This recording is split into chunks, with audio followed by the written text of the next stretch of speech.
Gold Lion Duago, and Old Shadow Hunter have all been taken out. Huh. Wonder what these guys' deal is. The Pyromaniac and the young swordsman are seriously bad news. The armored woman. She was still a knight of the Grosvetter trusted deeply by her holiness, my grandmother. Supposedly, she found me in the middle of the wilderness on the outskirts of Zemuria when I was...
Well, this is probably it for us.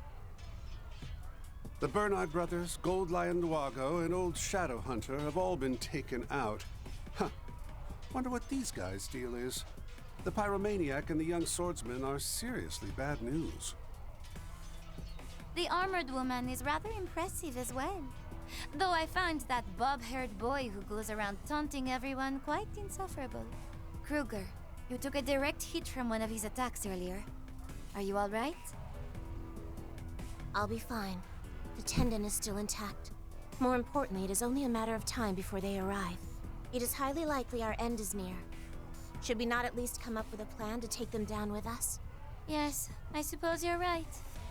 I've long been prepared for the end, given the trade we're involved with. Come to think of it, though, this is a good opportunity for you. Why not take advantage of this whole mess and leave this life behind? You don't have any need for loyalty to an organization that only calls you by an alias, refusing to even give you a name. The Severing Eclipse, yeah? I'm told it's meant to evoke the idea of a messenger of death or something like that. Bosses were always stubborn, so caught up on these dumb generational titles, they didn't realize what a pain it is to leave someone nameless. I've never considered it an inconvenience myself. But that aside, what happened to the Masters? If they took command of the remaining members, we might have a chance. That may very well be true. Perhaps they've simply given up at this point. It's rather disappointing that the three most elite members of a famous clan of assassins have done next to nothing this whole time. Oh, them? They turned tail and ran. What? Yes. Earlier this morning. Right after they told me to hang back and fight till every last one of us was dead. Though right about now, I'm willing to bet all three of them are on their way to meet the goddess. Elroy, did you? Guilty. I had a fresh new batch of poison whipped up, and it seemed like the perfect occasion to give it a try. I went and laced some of their favorite things with just enough so as not to draw any attention. A neurotoxin, harmless to anyone else who touches it. But when it comes into contact with oil from the target's skin, it slowly vaporizes. By the time you realize something's wrong with your central nervous system, it's already too late to stop the imminent respiratory failure. What have you done? Oh, you're as awful as ever, aren't you? Come to think of it, I suppose that would make you the highest-ranking member the Order has left, no? Now it all makes sense. That's right. As its new leader, I've decided the Order of the Moonlight Horse will surrender completely to Ouroboros. They may be newcomers, only 10 or so years under their belt, but how long an organization's been around isn't always a good measure of its merit. That said, we'll only surrender after we've stuck it out long enough to make it clear just how much we're worth. We do that, and it makes sense for them to give us special treatment afterward. Are you really so sure it'll go so smoothly? Still, why not? I'll see where this takes me. Time to decide, Kruger. You can either try and get revenge for your fallen masters, or you can set all that aside and follow my lead. Maybe one day you'll actually be able to make your own decisions, but for now I'll give you a break and whittle it down to the 2 options. Oh dear. Yet another unreasonable choice, is it? What you guys up to? You sure seem like you're having fun. Not Oh, now, Melker. Neil. I told you to stay out of this, didn't I? There are a lot of dangerous people on the way, so be a good boy and go play with the other children. Aw, come on. How come you guys get to have all the fun, huh? I'm pretty good with a knife, you know. Kruger's even complimented me on it before, haven't you? That was... I went and put out Uncle Elroy's new poison for him, and I know how to use Red C's distractions, too. See? I can help, right? Oh dear. Perhaps it wasn't the best idea to give in to all your pleading after all. Oh, what the hell. Sure, come along with us. I'll even overlook the fact you snuck into my lab. Right then, what do you all say we go get everyone together and have ourselves some fun? One last curtain call for the Order of the Moonlight Horse, our beloved piece of shit home.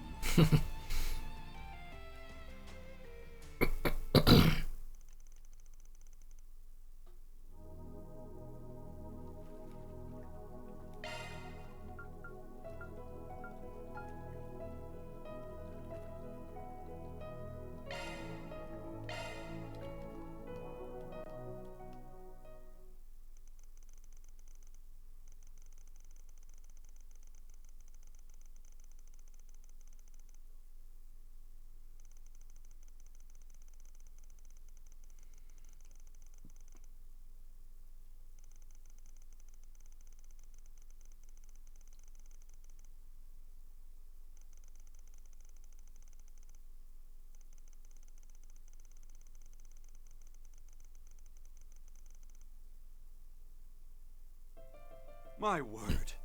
Isn't it simply exquisite? It would appear to be from the age of animism, well before even the Great Collapse. And the fact that no diagnostic device can even begin to analyze it. Oh my, it's just so fascinating. I'm practically giddy. There he goes again. Once he gets started, nothing can shut this guy up. Anyways, seems like this one's different from the statue over in Nord, yeah? That one was a lot bigger, but it didn't seem like it had anything inside. Very true. Even when we scanned it, it didn't appear to have anything to hide. However, I actually found the fact that there was nothing there to be rather suspicious in and of itself. Incidentally, there's another statue about the same size on an uninhabited island off the coast of Ordis. Yeah, I've heard about that one. Never seen it for myself, though. Either way, I guess that means there's definitely some difference between this one and the two of those. Given that this one's impossible to analyze, well, it's just like an artifact in that regard. Indeed. However, despite that, it still doesn't neatly fit the definition of an artifact. This Titan may have completed its objective, or perhaps was unable to complete it and then simply fell dormant. It really makes the heart stir to imagine all the exciting possibilities, doesn't it? Well, looking at the thing, it does seem like it might have been quite the sight back in its prime.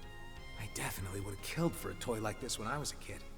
Seriously, though, what the heck is this thing? The villagers nearby seem to revere it, though. How'd you get them to agree to let us take it? Easily enough. The local vicar helped me convince everyone that we'll be taking very good care of it. I was glad to find him a very reasonable man. Pointless interchurch disagreements are, unfortunately, all too common in our line of work. You could say that again. I've lost count on how many times I've wished the Congregation for Divine Worship would just let us do our jobs already. But all that aside, they made the right call to have us take care of it once things started to get suspicious here. It also lowers the risk of these cult freaks getting their grubby hands on it. since apparently they don't know when to quit. So, it's the heretic hunter and the partitioner. You took our brethren from us, and we're going to avenge them right here, right now. And then the statue will be ours. Maybe it'll even grant us the power to bring down the goddess. Getting a bit ahead of yourself there, don't you think, pal? I'd certainly say so. Well then, how about we take care of our secondary mission while we have the opportunity? Completing last year's eradication operation by eliminating the remnants of the DG cult. Don't gotta tell me twice. Better not underestimate us. Bow down before true wisdom.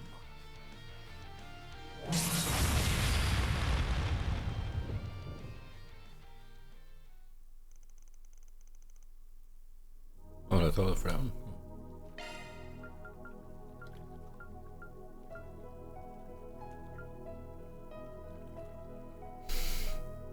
Can't remember seeing that one.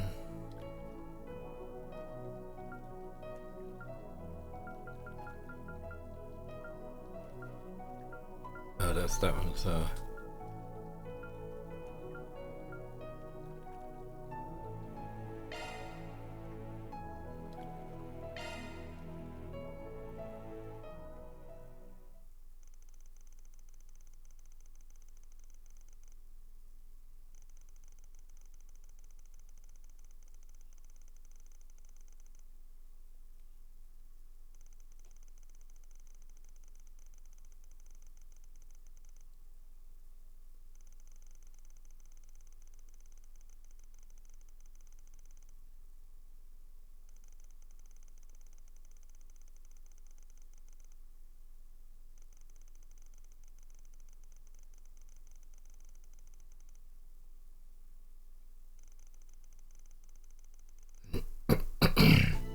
I can't believe you'd have the audacity to propose such a thing, Gerhard.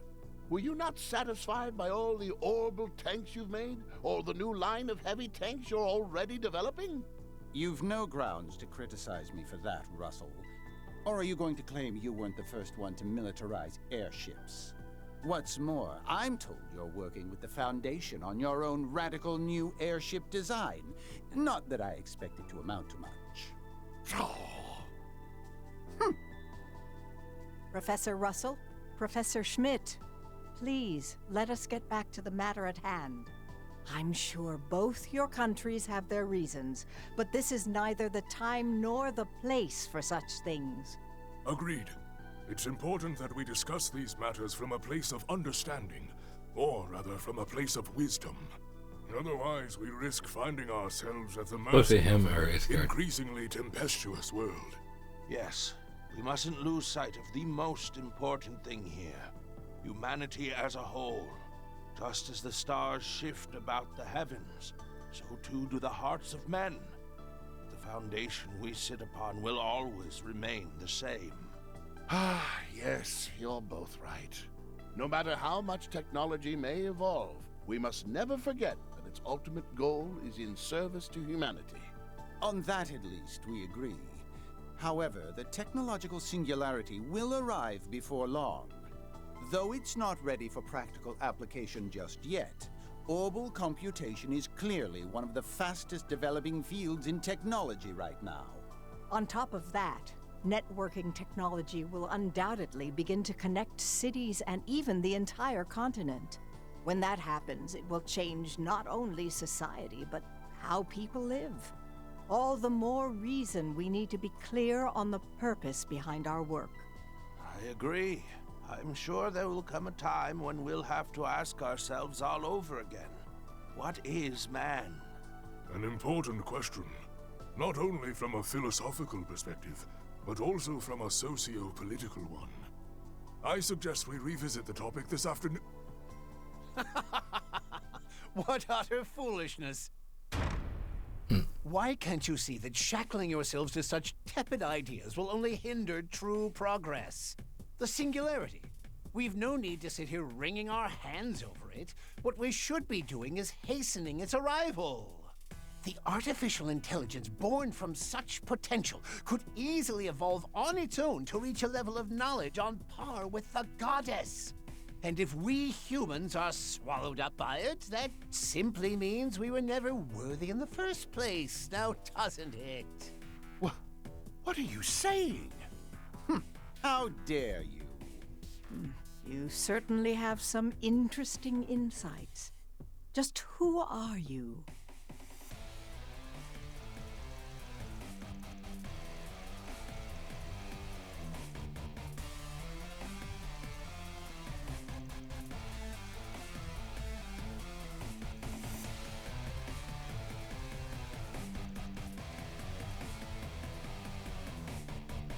Fine then. Continue your pointless discussion. Talk all you like. Everything will play out just as Professor Epstein intended. Until you realize that, you'll just be going around in circles.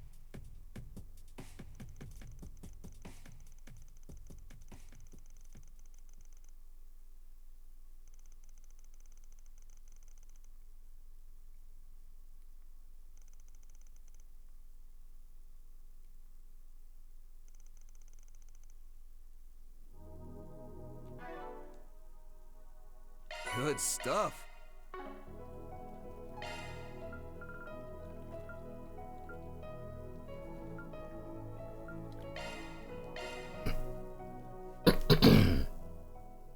And who might you be?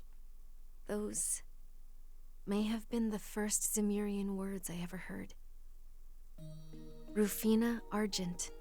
Although she wasn't a Dominion, she was still a knight of the Gralsviter trusted deeply by Her Holiness, my grandmother. Supposedly, she found me in the middle of the wilderness on the outskirts of Zemuria when I was about 4 years old. Where are you?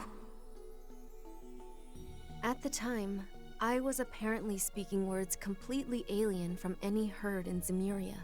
Although now, I can't recall anything from back then myself. Maybe whatever role, whatever identity I had before was completed and overwritten once my role in this world was defined.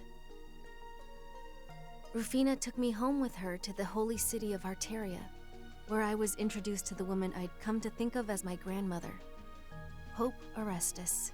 I was just a little girl, only able to speak in tongues. Yet, she seemed to understand everything, and took me under her wing. It was written a final saint would appear just before the end times, though only in an apocrypha known as the Hidden Book of Arict.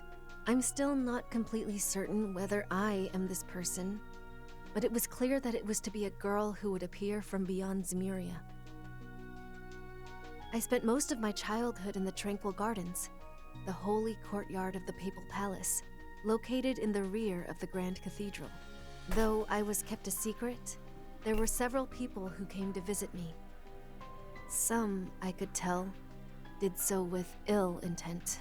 I spent roughly 10 years there, under the guidance of my grandmother and others. It would seem that even as a young girl, I never had much of a sense of who I was. I learned the Zemurian language quickly, and would respond to others with whatever words and demeanor they most wanted to hear. To some, this was all the proof they needed that I was the saint, seeing such an ability as being perfectly suited to the role. However, grandmother, Rufina, and Rufina's friend all seemed to think otherwise. When I was 8 years old, I suddenly manifested a power that had been lying dormant in me, the Akashic Eye. Silvery irises said to be held by the final saint. The first thing those eyes showed me was Rufina hugging a young boy I'd never seen before, smiling lightly as she passed away. I screamed and lost consciousness. When I awoke, grandmother was there tending to me. She informed me then that Rufina had met her tragic end. It was at that point that I decided I would fulfill the role as saint that had been laid out for me. Not necessarily because of this power that I now held, but because I wanted to believe there was some important meaning behind Rufina finding me that day. So, with the informal authority the role granted me, I started to gather intel at the age of 10. I was given free rein to mobilize the Papal Guard's Iscariot unit, so I deployed them across the continent. Using my eyes, I would scan the information they would bring me, looking closely for signs of the end. Liberl, Crossbell, the Erebonian Empire. There were many places that drew my interest, but there was one in particular I kept being drawn toward. The one right at the center of this world, rather, of the continent of Zemuria. The Calvard Republic. Amidst the jumble of colors, my silver eyes caught sight of an immeasurable white void. And then, at 14 years old, I bid farewell to my grandmother and left for the Republic, pretending to be the daughter of an Eastern trader. I'd initially intended to stay working behind that facade, but I became interested in film after seeing a certain someone's career take off. What's more, this new friend of mine took it upon herself to send my information to a talent agency without asking. As a result, well, I decided I'd have to fulfill my role in a very different way than I originally planned. But for some reason, I get the feeling that neither Her Holiness nor Rufina or her friend will mind. It doesn't change the fact that I'm still committed to my mission, but... well, I suppose it's simply all part of the goddess's plan.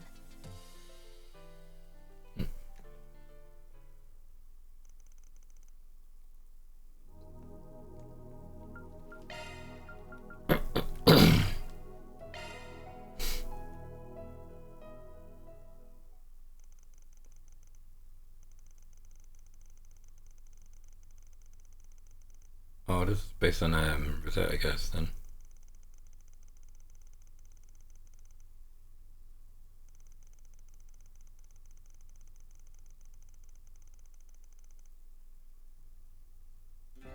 Hey, Miguel! I'm here with today's rations. It's Grandma's specialty. Stew made from non-fat milk powder. Make sure you eat it slow so you can really savor it, okay? Oh, thank you.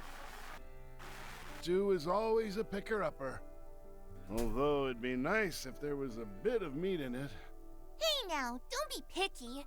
You know we normally only do that when everyone goes out and hunts monsters together. Oh, Mrs. Nanai! Here's a change of diapers and some small undergarments for you. There's even a pacifier and a rattle. Dad said they found them while the men were out on one of their expeditions. Oh, why thank you. Certainly something to be grateful for in times like these. I'll have to give and the others my thanks. Oh, goodness. Oh, there. Looks like someone's awake now. Peekaboo! Oh, you're a little cutie, aren't you?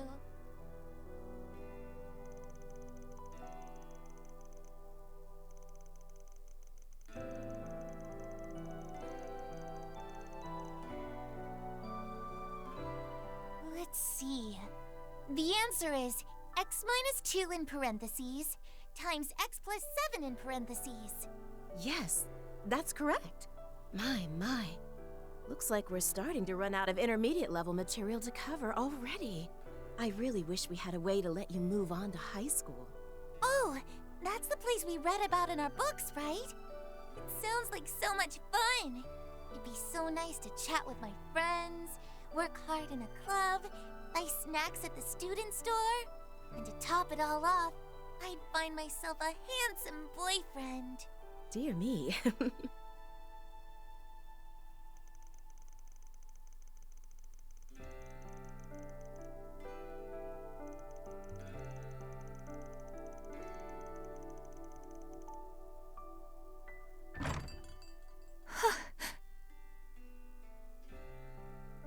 Oh, you're back, are you? I'm surprised you didn't end up wandering off on a detour like you usually do. Wash your hands, and then we could have some dinner. Training the new guys at work really has me spent. Okay. Also, hi, Dad. Hi, Grandma. It's so good to be home.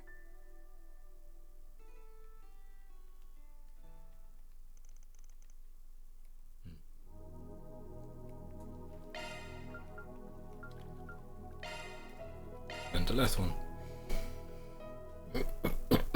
I'm out of time. It's been 26 years since I met him. I was still just a girl at the time, but that didn't stop me from telling him how much I loved him from the moment I met him. Later, after a very sudden and sorrowful parting.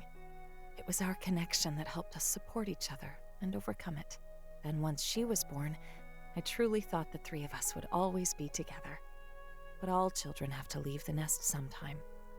That was especially true for a girl like me. Still, it's okay for me to dream a little, isn't it? That I might lend an ear to her teenage problems, worry alongside her, maybe even argue a bit. That I'll be there when she's old enough to bring a boy home. That I'll need to mediate when her hard-headed father doesn't like him. But knowing how much she takes after me, she might just end up going after someone older than her. If so, I can't help but wonder what kind of man he might be. Either way, I'd be sure to bring out some warm apple turnovers and freshly brewed coffee for the three of them. Sounds nice. Children grow up so fast. I know such a day will come all too soon, but I don't suppose that's a day I'll be there to see. Looks like you've got a bit more color in your cheeks today. I'm sorry I've been away from home so much because of work. But once the assembly is over, I promise I'll stay with you the whole... Oh, you don't have to strain yourself, dear. It's been 7 years since you founded the new party, so from this point onward, you've really got to give it your all to stay competitive. After all, you swore that you'd repay Mr. Rocksmith for his kindness, didn't you? In your own way, of course. Yes, but... well, it feels a bit more like biting the hand that feeds you than repaying a debt. Alphonse would never do something like that. Sometimes I think he'd do my job better. Speaking of which, I need to take him for his walk. Oh, Agnes already took him. Can you believe she's already 12 years old now? She really is growing up fast. I doubt you'll have to worry about her going through a rebellious phase, but you never know.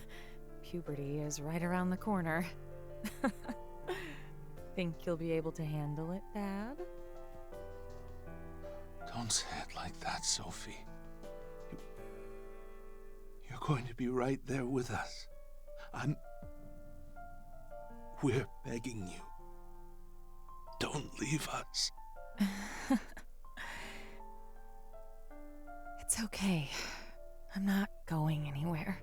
I can't very well leave without making my daughter a wedding dress, like my mother did for me. How can I? Yes. Yes, that's right. Oh, you were so gorgeous in that dress Lilia made for you.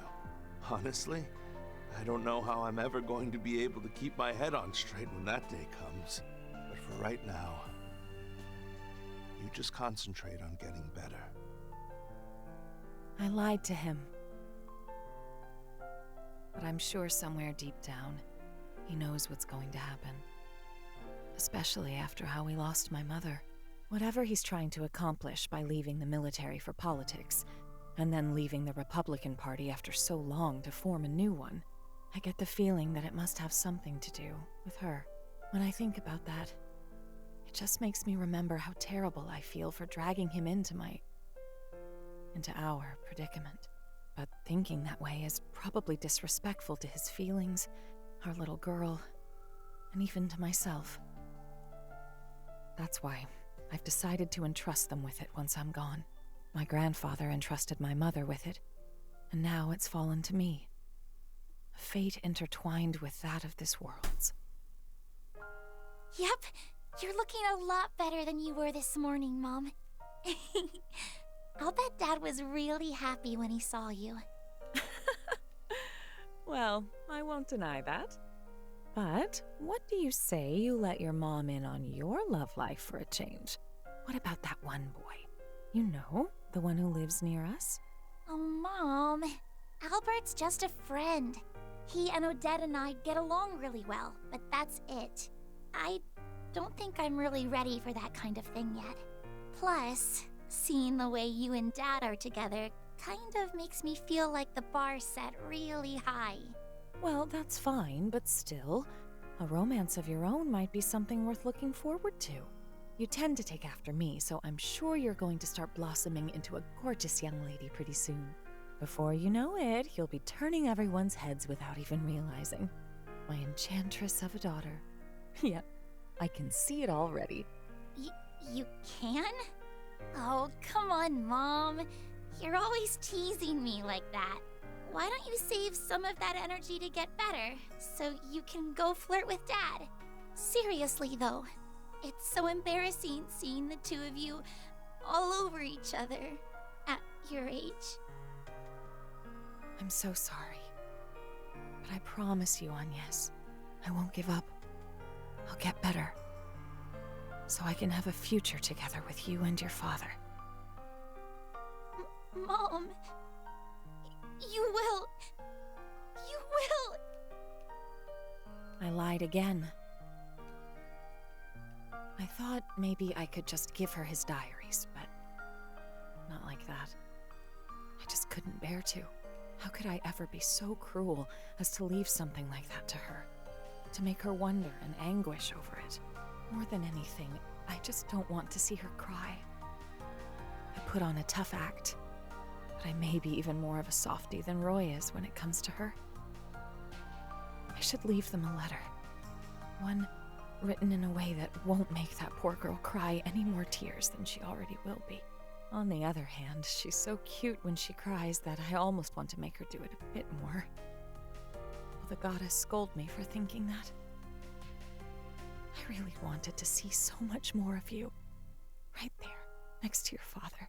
To see you happy. To see you sad. To see you grow up and know what it is to fall in love. To see all the possibilities that await you. I guess in the end, what I'm really trying to say is, I love you, darling. I love you, Agnes. Please take care of yourselves. And let's all enjoy a nice dinner together again someday.